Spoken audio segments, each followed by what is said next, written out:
Ever get that weird feeling like you just know something's going to happen? Like a gut feeling, but you have zero actual proof. Oh, yeah, totally. Or how about when a song pops in your head and it's like weirdly relevant to what you're going through? Exactly. Like Yeah, it's a message just for you. Those are kind of those intuitive abilities everyone talks about, right? The clairs. you got it.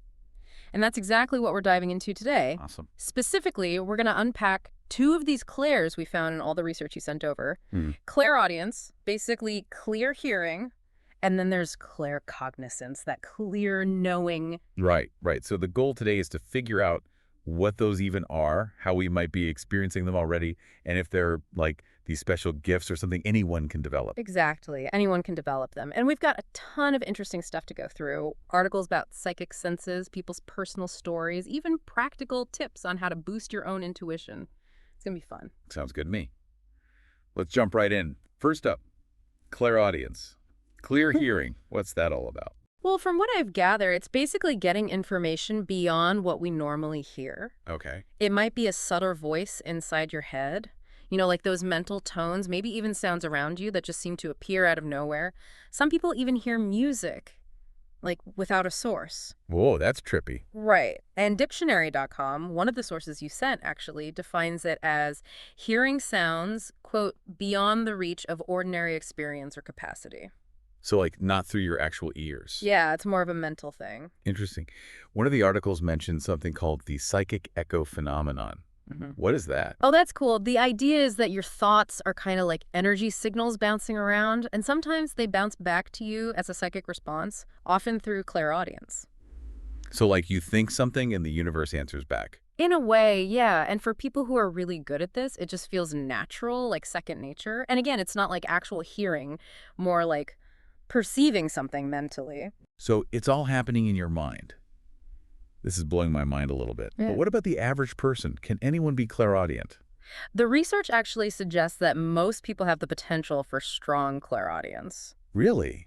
I thought it was just for like psychics and mediums. Well, yeah, they tend to have it strong, but it seems that if you simply focus on psychic information, even accidentally, it can activate. Wow. And all our intuitive senses work through the chakras, those energy centers. So by focusing on them, you can open yourself up to these experiences. Okay. That makes sense. So it's not just a special gift, it's something we can develop. Exactly. It's more about potential than some exclusive ability. That's pretty empowering, don't you think? I do. So are there like any signs that someone might be naturally clairaudient? Yeah, a few things to watch for. Some people are super aware of sounds around them, like they pick up on tiny changes, Okay. almost like a primal instinct. And they might even get a feeling of danger from it. And then there are folks who are just like really sensitive to sounds in general. Loud noises really bug them. That's funny because I've always been sensitive to loud noises. Interesting. Maybe there's something to that. Maybe. The articles also mentioned some weird sound experiences. What were those again? Things like buzzing in your ears, kind of like bees, Oh, wow. or even a high-pitched tone that sticks around. And then there's the classic ringing in the ears. Like when you leave a concert. Right, but without the concert, some people believe it means your awareness is heightened or something big's happening energetically. Huh. I actually think I've had that ringing before. Never really knew what it was. Maybe it was a sign. And speaking of energy, remember the chakras we talked about earlier? Yeah. Well, the throat chakra and the earbud chakras, which are these little energy centers near your ears, are apparently super important for clairaudience. Makes sense. The throat chakra is all about communication, expressing yourself, and the earbud chakras. Well, Ears are for hearing. exactly. It all connects. There was one story you sent that really resonated with me. It was about someone who realized they were clairaudient in a pretty relatable way. Oh, yeah. What was that one? So this person would hear a voice or a whisper as they were falling asleep. At first, they just thought it was their own thoughts, like mental chatter. Makes sense. But then they started doing psychic readings, and they realized those whispers were actual messages, like not their own thoughts at all. That's wild. I guess it just shows that you don't always recognize these abilities right away. Totally. You have to pay attention to those little inner experiences. You never know what they could mean. So if those sounds and voices aren't coming from our physical ears, where do they come from? Well, the research suggests they come from the spiritual realm. It's not like there's a radio station we're tuning into with our physical ears, but more like our minds are picking up on these energetic broadcasts. Okay, so it's all about energy. And apparently these clairaudient messages have a certain feel to them, right? Yeah, they're usually pretty calm and even-toned, unlike, voices people with mental health issues might hear. The sources stress that clairaudient messages aren't mean or overwhelming. They're more like quick, helpful advice. Good to know. So it's not like a scary voice yelling at you. Not at all. And get this, music can be a way to receive these messages too. Oh, like when a song comes on and it feels like it's speaking directly to you? Exactly. The sources mention people getting insights through lyrics or just the feeling a song evokes. And this type of musical clairaudience seems to be pretty common, even more than hearing voices. That makes sense. I think everyone's experienced that. Now, there was something about an angel ring phenomenon. What's that all about? Yeah, that was interesting. People into psychic stuff talk about this ringing in their ears, sometimes with pressure. They call it the angel ring. Okay. They think it means your clairaudience is getting stronger. Even weird ear-related coincidences could be a sign, apparently. So pay attention to your ears. Yeah, they could be trying to tell you something. It's not always about hearing clear voices, though. It could be all sorts of auditory experiences. Some people even report hearing the voices of those who have passed away. Whoa, okay. Seems like clairaudience can manifest in a lot of different ways. It definitely can. And one last thing. The sources suggest that being in a relaxed state, like during meditation, can make these sounds and vibrations easier to pick up on. So the more relaxed you are, the more you might hear. Something like that. All right, ready to switch gears. Sure, what's next? Let's talk about claircognizance, that clear knowing thing.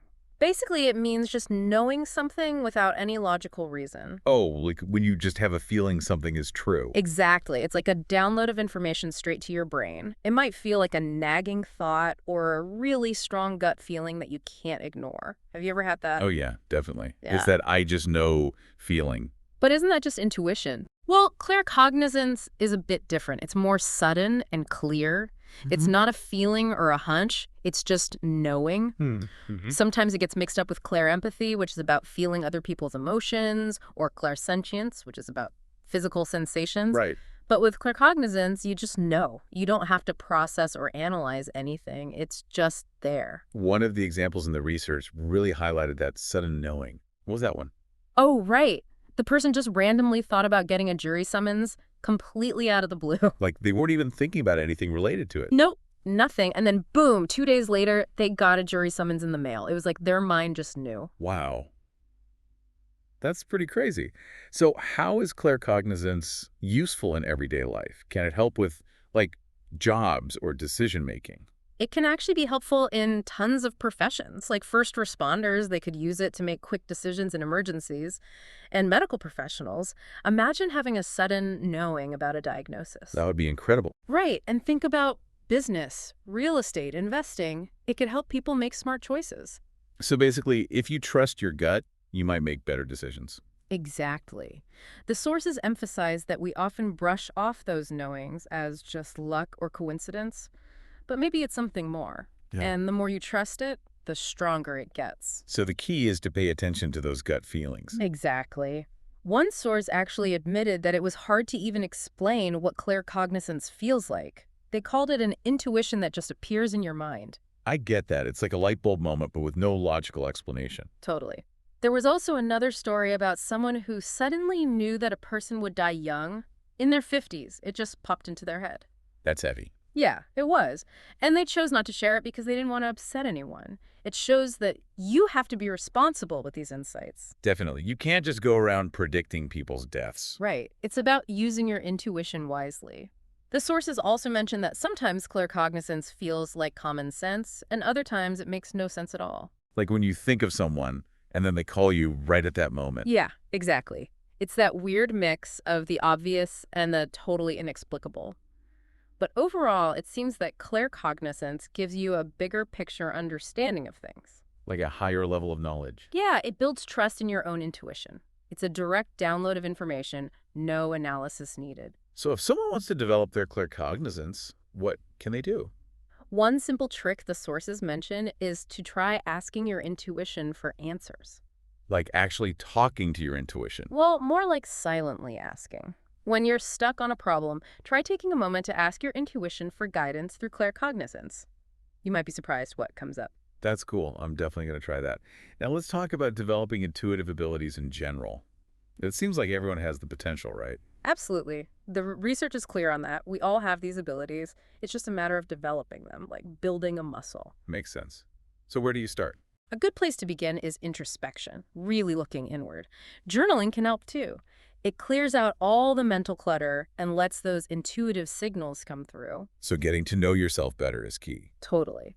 And it's important to figure out how you best receive intuitive information. Some people are more visual, others are auditory, and some are more feeling-based. Right, so you have to know your own style. Exactly. And you know about the third eye, The right? one in the middle of your forehead? That's the one. It's called the Ajna chakra, and it's all about clarity, intuition, and seeing the future. So if you open your third eye, your intuition gets stronger. It can, but experts say it's important to balance all your chakras first, starting with the root chakra, which is all about grounding. Grounding is important. Super important, and there are specific things you can do to help open your third eye, like eating certain foods or using essential oils. Oh, like what?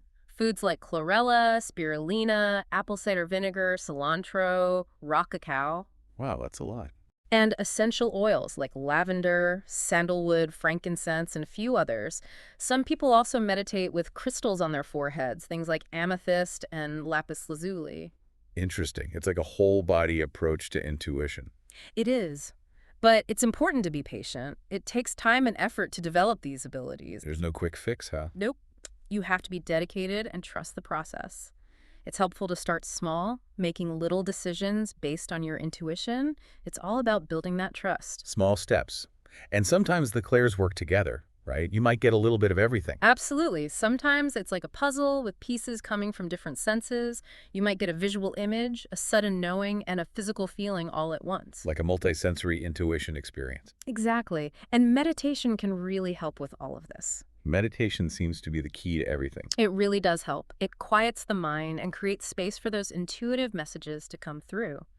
Even quiet hobbies like gardening or knitting can do the trick. So find what helps you relax and tune in. As we wrap up, let's recap what we've learned about clairaudience and claircognizance. All right.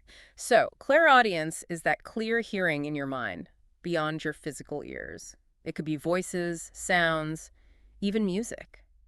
And claircognizance is just knowing, without any logical reason, like a download of information. Exactly. And both of these abilities are something we can develop with practice and attention. It makes you think about all those times you might have ignored your intuition. It really does. Maybe those fleeting thoughts, those weird sounds, those gut feelings were actually trying to tell us something. It's definitely possible.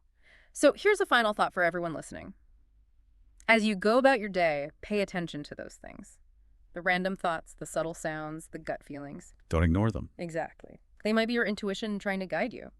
Who knows what you might discover if you start listening.